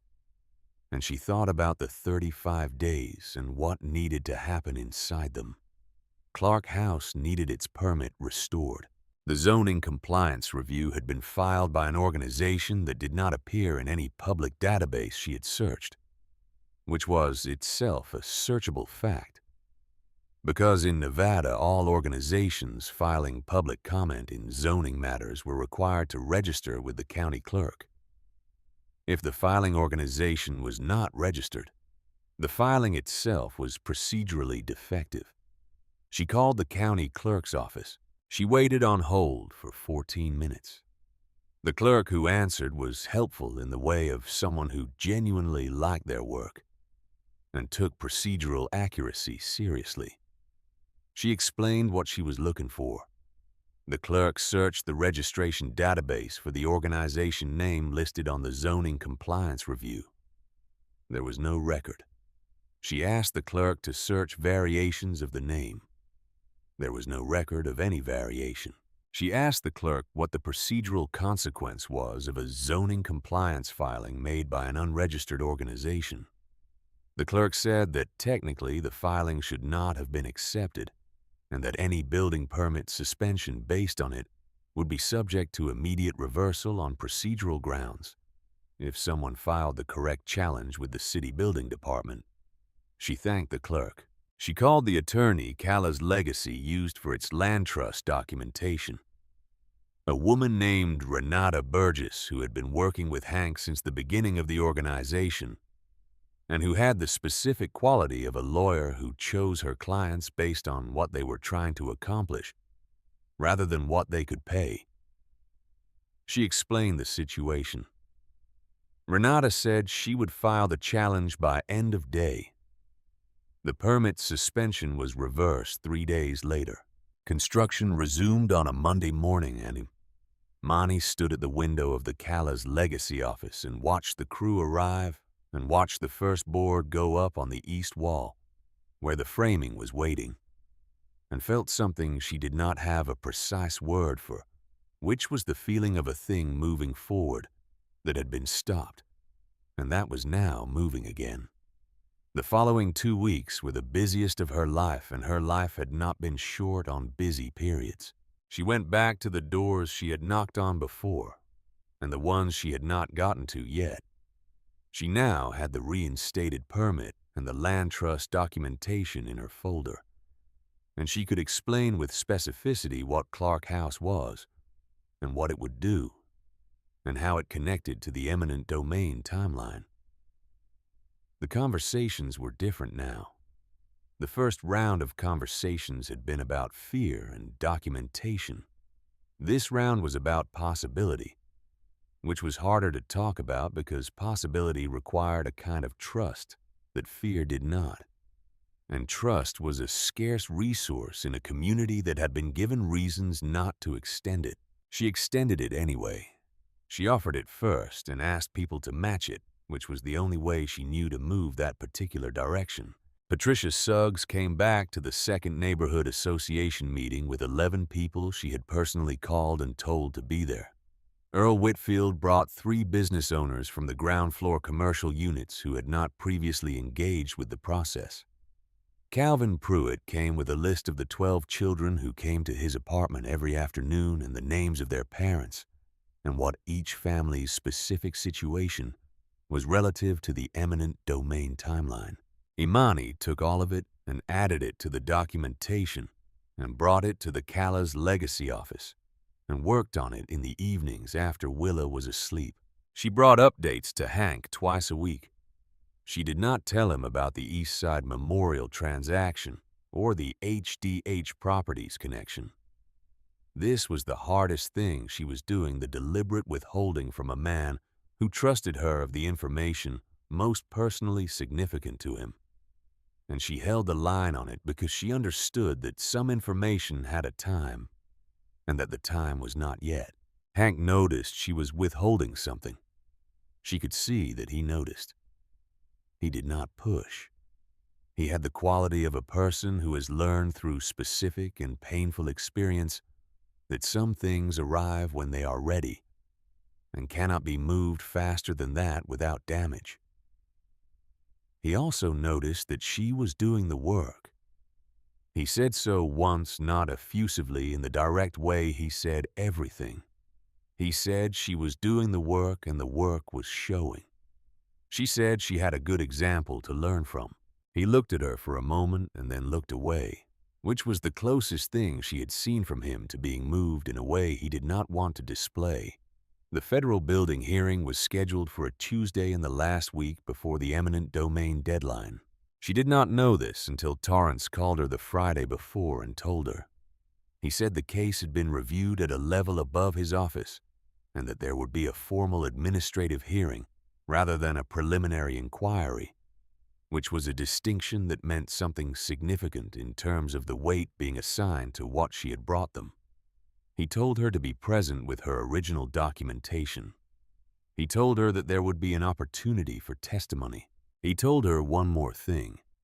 He said that in his career he had received a significant number of tips and referrals and third-party document submissions from citizens who believed they had found something worth examining. He said that the quality of what she had assembled, the clarity of the chain, and the documentation of each connection, and the recorded evidence was not the standard presentation he received. She said she had been paying attention her whole life and had not always had something specific to pay attention to. He said that was one way to put it. She called Grady. She called Agnes and told her what to expect and what her role would be. She called Renata Burgess and spent an hour on the phone reviewing what the administrative hearing would look like and what Imani's role within it would be. She did not call Hank immediately. She sat at the kitchen table after Willa was asleep and thought about the hearing and thought about what the hearing was and was not. It was not a criminal proceeding. It was an administrative investigation that could lead to referral for criminal proceeding, which was a meaningful distinction and a meaningful step, and also not the end of anything. The end of things took considerably longer than a single hearing, and she had accepted that from the beginning, because she had grown up watching the distance between what was true and what was officially acknowledged, and she was not naive about the size of that distance. But the hearing was the door, and she had built the door. She called Hank the next morning and told him. She told him everything, including the East Side Memorial transaction and HDH Properties, and the timeline that connected his daughter's death to Douglas Holt's $16 million return. She told it to him in the same order she had told it to Deeds and Torrance, clearly and completely and without commentary, because the facts were the commentary and did not need her to add anything to them. The silence on the other end of the call was long. She sat with the silence. When he spoke, his voice was the same voice, the same controlled register. But something had shifted in the quality underneath it. Something had settled or broken open. She could not tell which, and perhaps it was both. Simultaneously, the way some things can only resolve by breaking first. He said her name. She said she was here. He said he had known for 9 years that there was a shape to what had happened to Calla that he could not see clearly. He said he had known because the thing that had no explanation is never actually the thing with no explanation. It is only the thing whose explanation has been made unavailable. He said she had made it available. She said she had just been paying attention. He was quiet again for a moment. Then he said he had something he wanted to bring to the hearing. He said it was not evidence in the legal sense. He said he did not know if it was appropriate and that she should tell him honestly if it was not. She asked him what it was. He said it was a letter. She asked him to tell her more. He said Calla had written it in the last weeks, addressed to no one specific, or addressed to someone she had not met yet, which was the way she had explained it. He had found it in her things afterward. He had kept it for 9 years in the inside pocket of a jacket that he had not worn since. and had not been able to get rid of for the same reason. He said he had never read it aloud to anyone. He said he thought perhaps the time for that had come. She thought about it carefully and honestly in the way she had promised to be honest with him. She said she thought the hearing was a federal administrative proceeding concerned with documentation and testimony about specific conduct, and that a personal letter from a private citizen who had died 9 years ago was unlikely to be entered as evidence in that proceeding. He said he understood that. She said she also thought that what happened in a room was not only determined by the official structure of the proceeding, and that there was a difference between evidence and truth, and that sometimes truth had a way of changing a room that evidence alone did not. She said if he wanted to read it, she thought he should. The morning of the hearing was clear and cold, the kind of Nevada March morning that had put the winter away and not yet admitted spring the air, with an edge that required a coat, but not a heavy one. Imani was outside the federal building at 7:30 with the cardboard box and the folder and the legal pad, and when she pushed through the glass doors into the lobby, Agnes Pruitt was already there. Agnes was wearing her good coat, the dark wool one she wore to church, and she was holding a folder of her own. A plain manila folder that held the printed emails and the documentation she had compiled of her own activity, and the dates and amounts of the payments she had received. She looked like what she was, which was a 68-year-old woman who had done something she was not proud of, and had made a decision about what to do with that fact. She looked at Imani directly. Imani nodded at her. They went up together. The hearing room was on the 7th floor, and it was larger than the room where she had met with Deeds and Torrance. There was a long table at the front where 3 administrators sat with name placards and water glasses, and there were rows of chairs filling the rest of the space. Grady was already seated with Webb and Steph and Renata Burgess. On the other side of the room, Douglas Holt was at a table with 2 attorneys in suits that cost more than most people's monthly rent, and a third person who appeared to be a junior associate handling the physical documents. Holt looked at her when she came in. His expression did not change significantly. He was too practiced for that. But she saw the assessment in it, the rapid recalculation that happens when a person who believed they had a situation managed encounters evidence that the situation is less managed than they thought. She looked back at him without expression and took her seat. Hank came in 5 minutes before the start. He was wearing his vest. She had not known whether he would, and she had not asked him about it, and she did not think it was her place to have an opinion about it. He wore it the way he wore everything, as the statement of what he was, rather than as a performance. And the 3 administrators at the front table looked at the patch, and the patches below it with the brief concentration of people making an assessment, and then proceeded with the business of the day, which was what she had hoped they would do. The proceeding began. Torrance led the presentation of the documented material. He was organized and thorough, and moved through the evidence chain with the same logic she had used when she first laid it out for him, beginning with the eminent domain notices and moving through the business records and the email chain and the timeline of the East Side Memorial transaction. The administrators asked questions, and he answered them. And when the answers required specific documents, the documents were on the table. When it was Agnes's turn, she sat at the witness position at the side table, and she answered the questions put to her in a clear voice that did not waver significantly. She had not been asked to perform contrition. She had been asked to describe facts, and she described them. What she had been asked to do, what she had done, what she had kept, and why she had kept it. The administrator who questioned her was precise and not unkind, and Agnes left the witness position looking like a person who has put down a very heavy thing and is adjusting to the change in her own weight. Holt's attorneys raised procedural objections at several points. The administrators noted the objections and continued. This was not a proceeding designed to be slowed by procedural objections of the type Holt's attorneys were trained to raise, because the people running it had seen every version of those objections over careers spent in these rooms. Then it was Imani's turn. She sat at the witness position. She had the legal pad, but she did not look at it. She looked at the administrators and she answered what they asked. And when they asked her to walk through her investigative process, she walked through it in the same order. She always used the order of the truth as it happened, which was the only order that made sense to her. One of the administrators asked her at what point she had decided to bring this material to federal attention rather than to local law enforcement.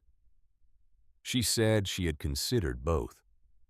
She said she had concluded that the pattern of conduct she had documented involved individuals within or connected to local administrative structures, and that the appropriate venue for examining conduct of that kind was a venue outside those structures. The administrator asked if she had any legal training. She said she did not. The administrator looked at her for a moment in the way that Torrance had looked at her, with the complicated expression of someone processing a contradiction between what they expected and what was in front of them. He said the analysis she had just given was sound.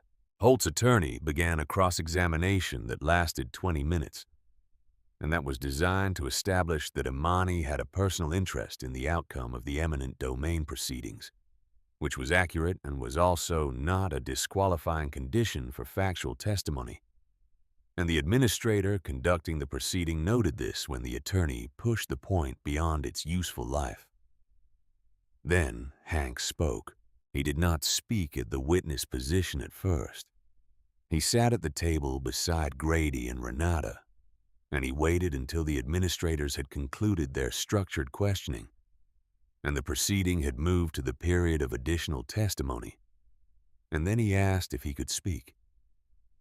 The lead administrator looked at him, and then at Torrance, and then said yes. He walked to the witness position. He sat down.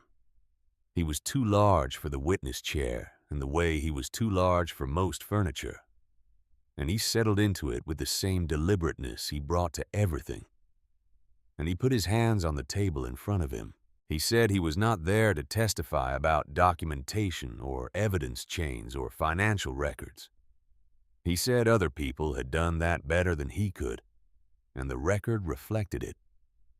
He said he was there because he had a letter that belonged to this room, and he had carried it for 9 years waiting to find the room it belonged to. He reached into the inside of his jacket. The envelope was there. She could see it was old. The paper softened from years of being carried close to the body, the kind of aging that happens not from neglect, but from the opposite of neglect, from the specific preservation of something kept near. He took out the pages inside and unfolded them. He looked at the pages for a moment without speaking. The room was quiet in the way rooms are quiet when everyone in them understands that the next thing is significant and has decided without discussion to make the space for it. He said his daughter Calla wrote this in the last weeks of her life. He said she had written it to someone she had not met yet, someone who would come later, and he had spent 9 years wondering who that someone was.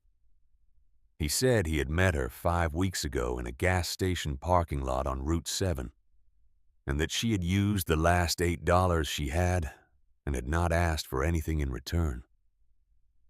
He looked up from the pages, and he looked at Imani across the room. He said he was going to read the letter now. He read it. Calla Dawson had written in the handwriting of a young woman who had been Imani, could tell even from across the room, precise and particular in the way she used language. The way people are precise when they have had a great deal of time in beds and chairs to think about what words mean and which ones are the right ones. She had written about being afraid not of dying, but of being reduced by dying, of becoming only the story of what had been done to her, and done about it rather than the person who had lived and thought and believed things. She had written about what she believed. She believed that the worst thing was not suffering. She had said this before, had apparently said it many times, and she was saying it again here in the letter, because she wanted it written down in a form that would persist. She believed the worst thing was suffering that made you believe you were alone in it, because that belief was a lie. And the lie was what the suffering used to make itself permanent. She wrote that she was not angry. She wrote this carefully because she wanted it understood that the absence of anger was not the absence of understanding. She understood exactly what had happened and exactly what it meant in terms of specific decisions made by specific people. She was not angry because anger would have required her to spend the time and energy she had on the people responsible, rather than on what she wanted to say about what she had learned. She had learned that kindness was not a small thing. She had learned that the people who told you kindness was naive had usually never needed it. At the precise moment when nothing else would do, she had learned that a person who extends kindness in a moment when it costs them something real, when it is not easy or safe or comfortable, is doing something that has more structural force than most of the machinery that gets called power. She wrote, "Do not let fear decide who is worth helping." She wrote, "The point is not to be thanked. The point is that the next person finds the door open." She wrote, "I am not sad. I am unfinished, and there is a difference." Hank folded the pages. He put them back in the envelope. He put the envelope in the inside of his jacket.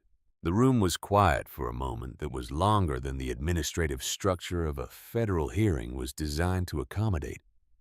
But none of the three administrators moved to end it, because they were also people and the room had just been what rooms are only rarely, which was the place where a true thing was said in its entirety without protection or management.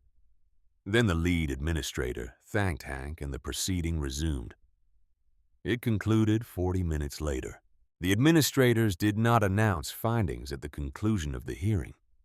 They said the record would be reviewed and that parties would be notified of determinations within the framework of the applicable regulatory timeline.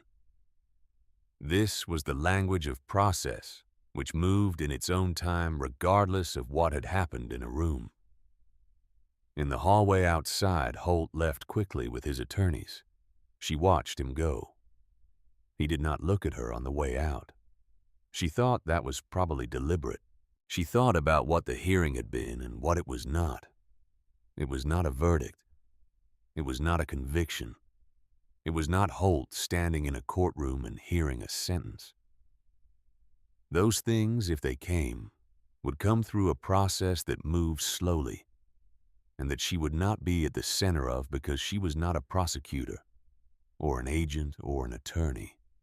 She was a community outreach coordinator who had paid close attention for 5 weeks and had put what she found in the right hands. What the hearing was a door. She had said this to herself before, and she said it to herself again now, and it still felt true. Renata came to stand beside her in the hallway. She said the procedural challenge to the Clark House permit had been formally resolved, and that the land trust registration would be complete within the week, and that the eminent domain timeline was now subject to legal challenge on multiple grounds that she believed were sustainable. Imani asked how long the challenge would take. Renata said these things were never certain, but that they had enough material to occupy the city's legal resources for a significant period, and that she expected a negotiated outcome rather than a litigated one, which was often how these things resolved when one side's position became sufficiently complicated. Imani asked what a negotiated outcome looked like. Renata said it looked like people staying in their homes. Agnes came out of the hearing room and stood a few feet away with her folder under her arm. She did not approach. She looked at the floor in the way of someone who has said what they needed to say and is not certain what comes after that. Imani walked over to her. She did not say anything elaborate. She said what was true, which was that what Agnes had done mattered and that it had taken something to do it, and that she knew that. Agnes said she had also been the reason it needed to be done in the first place. Imani said both things could be true. Agnes looked at her for a moment, and then nodded in the small way of someone accepting a thing they are not entirely sure they deserve. Grady drove her to the Callas Legacy office, and she sat at her desk and looked at the wall for a moment without doing anything, and then opened the legal pad to a fresh page and began making a list of what needed to happen in the next 2 weeks. Because the hearing had been the door, and now she was on the other side of the door, and the other side of the door still required work. Clark House opened on a Saturday in May. The morning was the kind of Nevada May morning that justified all the difficult months before it, clear and warm, with the particular quality of spring in the high desert, where the warmth has a directness to it. The sun unfiltered by the humidity that softens it in other parts of the country. It came through the new windows of the building and lay across the floors in long, bright rectangles and made the interior look larger than its dimensions. Imani had been there since 6 in the morning.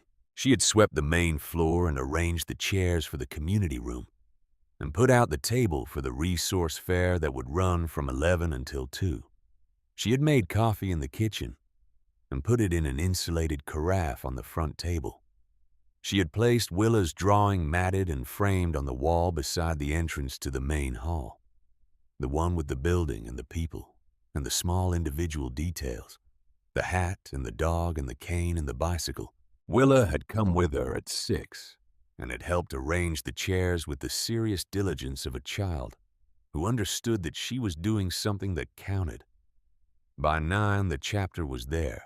They came in 1s and 2s, parking in the lot that was already partially full, and they came inside and worked alongside the volunteers who had been recruited from the neighborhood association and from Calvin Pruitt's network and from the list Patricia Suggs had assembled. The chapter members and the neighborhood volunteers moved through the same space and did the same work. And the thing that had seemed impossible 3 months ago, the simple fact of those particular people in the same room without fear as the primary atmosphere, had become ordinary enough that nobody commented on it. This was the thing Imani had understood from the beginning. The fear had never been of the people. It had been of the unknown. And the unknown had become known one conversation at a time, one door at a time, one story written in a yellow legal pad at a time, and the known could be shared a room with. At 10:30, the crowd outside was larger than the building could hold at once, and people were standing in the sun in front of the entrance and down the sidewalk toward the corner. Earl Whitfield was there with both of his employees. Deborah Oakes had come down from the 3rd floor in her good dress, the blue one she reserved for occasions, and she was talking to Calvin Pruitt's neighbor, who had brought 3 of the afternoon children because their parents were at work, and Calvin had said they should come. Patricia Suggs was standing near the entrance with a clipboard and the expression of a person who has found their correct context and is operating fully within it. Agnes Pruitt was there. She was standing near the back of the crowd rather than at the front, which was the appropriate place for her to be standing, and she knew it. And she was there, which was the important thing. At 11, Imani walked out the front door. The crowd settled when she appeared. Not completely, not instantly, but the particular shift of attention that happens when the person whose moment it is occupies the moment. She stood on the top step and looked at the people in front of her, and she thought about all of the names in the yellow legal pad, and all of the kitchens and living rooms and storage rooms she had sat in, and all of the stories she had heard and written down, so that they would exist as something more than fear. She did not have a prepared speech. She said she wanted to tell them about an $8 decision. She told them. She told them simply and completely. The gas station and the rain, and the man on the concrete, and the aspirin and the water bottle, and the way it felt to make a decision. You cannot afford when something more important than money is the alternative. She told them what had come from that decision. Not to make herself the story, but because the decision was the thing that everything else ran through the root system under all of it. She said what she had learned was that a community was not a place. It was a practice. It was the accumulated practice of people deciding in individual moments to pay attention to each other. She said you did not do that by being unafraid. You did it afraid with whatever you had because the person in front of you needed it, and you were the one who was there. She said Clark House existed because a lot of people had made a lot of decisions like that one at a time over 5 weeks and over 9 years and over the decades. That the people standing in front of her had spent in this neighborhood, building lives that deserved to stay standing. She said she was glad they were here.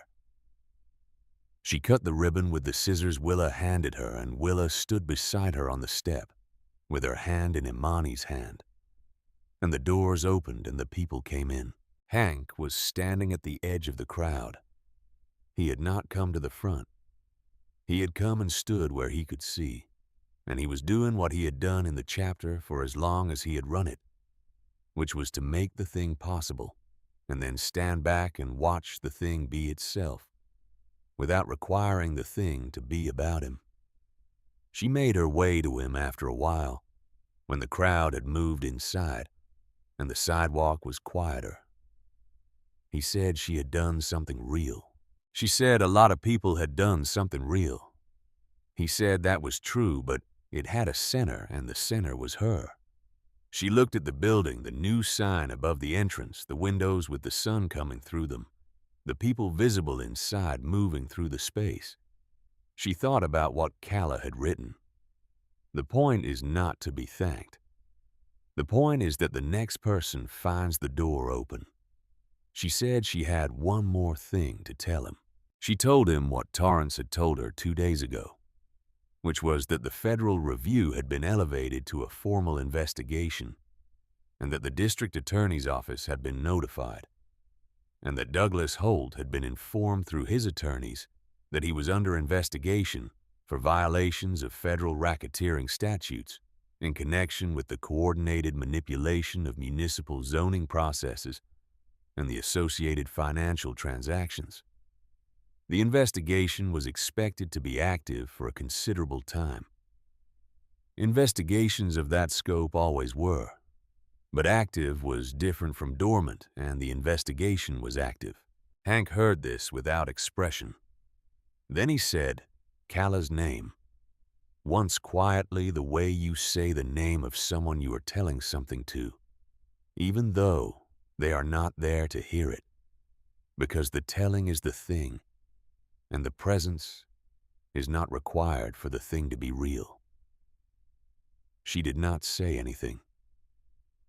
She stood beside him and looked at the building and let the moment be what it was. After a while, he said he had made a decision.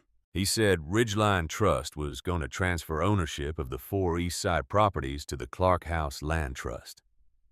He said the mechanism existed for it, and Renata had confirmed it was feasible, and that it was what he wanted to do. He said the families in those buildings would have the protection of the land trust structure, and their rents would remain at the existing levels, and the trust's charter would prevent any future conversion or sale for purposes inconsistent with community housing. She looked at him. He said it was what the original purpose of Ridgeline Trust had been, which was to keep 47 families in their homes, and that this made it permanent rather than dependent on a single person's continued ownership. She said it was the right thing.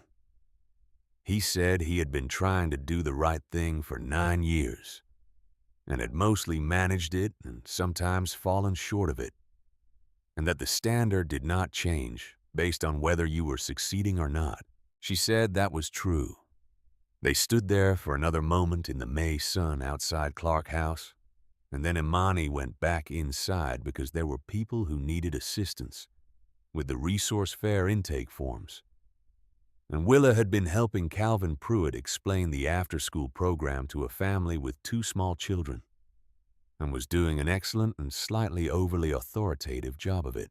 Late in the afternoon, when the crowds had thinned and the resource fair tables were being folded and the volunteers were sweeping the floors, Imani stood in the main hall and looked at Willa's drawing on the wall, the building in the drawing, the people in front of it, the small individual details that a child had understood.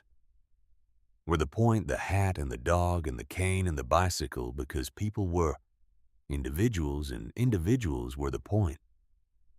She thought about the $8.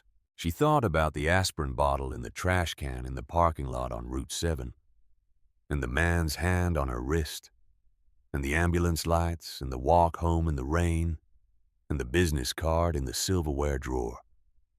She thought about all the doors she had knocked on and all the stories she had written down, and all the moments when she had understood something new about what she was doing and why it was worth doing. She thought about Calla Dawson, who had been unfinished and who had understood the difference. She thought about what it meant to find the door open, what it meant to be the one who had opened it. Outside the front window of Clark House, the late afternoon light was doing what Nevada late afternoon light did, which was to make the ordinary surfaces of a neighborhood into something briefly and genuinely beautiful. The brick of the building across the street, warm and golden.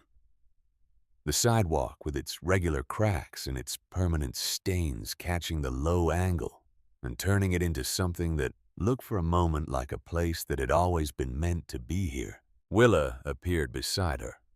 She slipped her hand into her mother's hand without being asked, and without any particular announcement, the simple act of a child who knows where she wants to be and goes there. They stood together in front of the drawing.